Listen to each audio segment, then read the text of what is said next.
ආලෝකයක් ළඟා කරගන්න මාර්ගය කියා දුන් අප තථාගතයන් වහන්සේගේ මේ තෙමඟුල සිහි කිරීම මේ වෙසක් පොයෙන් ආරම්භෙනවා. එහෙනම් මොකද්ද මේ තෙමඟුල? ඉපදීම, බුදු වීම, පිරිනිවන් පෑම. එහෙනම් මේ බුදුහාමුදුරුවෝ අපට ආලෝකයක් ළඟා කරගන්න මාර්ගය කියලා දුන්නා. එහෙනම් අපි මේ වෙසක් පොහොය දවසේ අපි මොනවද කියලා යුත්තේ? එහෙනම් අපි හරි දේ කරන්න. මොනවද හරි දේ? එහෙනම් අපි මිනිසුන්ට දුප්පත් මිනිසුන්ට දානමාන දෙන්න පුළුවන්. සත්තුන්ට දෙන්න පුළුවන්. මේ හොඳ දේවල් කරන්න. අම්මා තාත්තා බලන්න යන්න පුළුවන්. මේවා හැමදාම කරන්න ඕනේ. මේ පොයෙත් කරන්නේ නෙමෙයි. දාන්සල් දෙන්න පුළුවන්. හැබැයි දාන්සල් දෙන්න ඕනේ. අද දාන්සල් දෙනවා කියලා ගමේ දෙනවා. ගමේ මිනිස්සු කාලේ යනවා. ඉස්සර එහෙම නෙමෙයි. ඉස්සර මේ ඈතින් එන මිනිස්සුන්ට කන්න දෙන්නේ. ගමේ මිනිස්සු කන්නේ. දැන් මිනිස්සු නම දාගන්න දාන්සල් දෙන නමට. මේ දාන්සල් දෙනවට වඩා කොච්චර පින් කරන්න තියනවද මිනිස්සුන්ට. එහෙනම් අපි හරි දේ කරන්න ඕනේ. දන් දෙනවා කියලා ගොන් වැඩ කරලා හරියන්නේ නැහැ. එහෙනම් අපිට මේ බුදුරජාණන් වහන්සේ මාර්ගය කියලා දුන්නා. මොකක්ද අපි කියලා යුත්තේ? එහෙනම් අපි මෙහා අද පන්සල් වල ගිහිල්ලා බොරුවට වැඳ හැම ටිප් යනවා කියන හැමදාම ආන්තරාධපුරේ පොළොන්නරු මේ පොයෙක් දවසට අල්ලගෙන වෙසක් පොයෙට මේවා නෙමෙයි. හොඳ දේවල් කරා සතුටු වෙන්නත් ඕනේ. මේ සතුට තමයි අපි ළඟා කරගන්න ඕනේ ඇත්තේ. එහෙනම් බුදුහාමුදුරුවෝ අපට ආලෝකයක් ළඟා කරගන්න මාර්ගයක් කියලා දීලා දෙනවා. එහෙනම් අපි මේ මාර්ගය ආයුතුයි.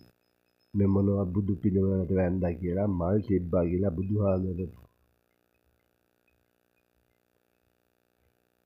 බුද්ධ පූජාව තිබ්බා කියලා හාමුදුරුවෝ කණ්ඩ දුන්නා කියලා ඇති වැඩන්නේ හාමුදුරුවෝ නෑ නේද? ඉන්නේ හොරු.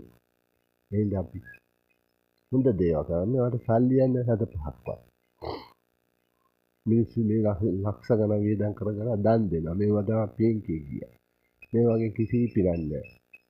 එහෙනම් බුදුහාමුදුරුවෝ දේශනා කරපු මාර්ගයන් වල බුදුහාමුදුරුවෝ කොච්චර වැන්දා කියලා අපිට නිවන් දකින්න බෑ.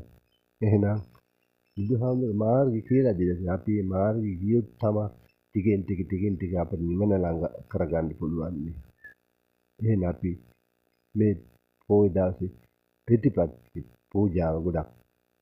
ප්‍රතිපත්ති පූජාව කියන්නේ මොකද්ද? එහෙනම් අපි සීලය රකින්න ඕනේ. වැරදි වැඩ නොකර, පව් වැඩ නොකර. එහෙනම් අපි හොඳ දේවල් කරන්න ඕනේ. ආමිෂ කියන්නේ මොනවද?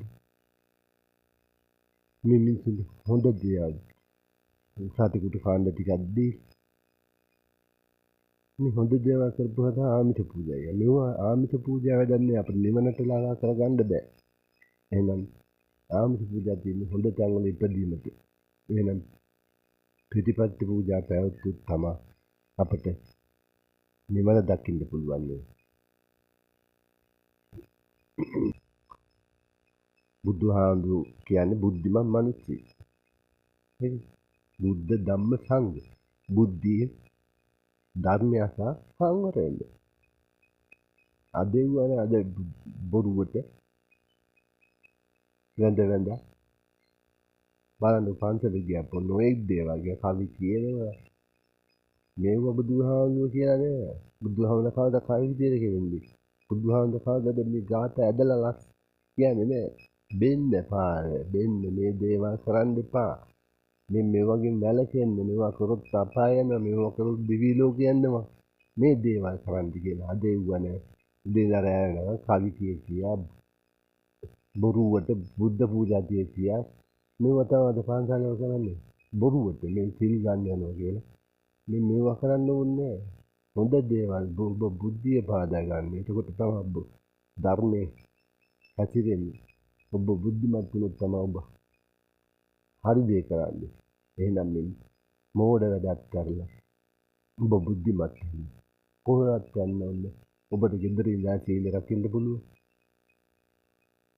ඔබට නිවන් දකින්න ගුරුවරෙක් ඕනේ නැහැ. මේ ධර්මයේ තියෙනවා. එහෙනම් අපි හැමතැනම තියෙන පොත්පත් තියෙනවා. ඔබට කියවන්න පුළුවන්. එහෙනම් මේවා දැනගෙන පොත්පත් ඕනෙත් නෑ. සියලු දේ අත්හරින්නයි තියෙන්නේ. මේ ආසාව. ඒක ඔබට නිවන් යන්න පුළුවන්. ඔබට නිවන් සප ලැබේවා.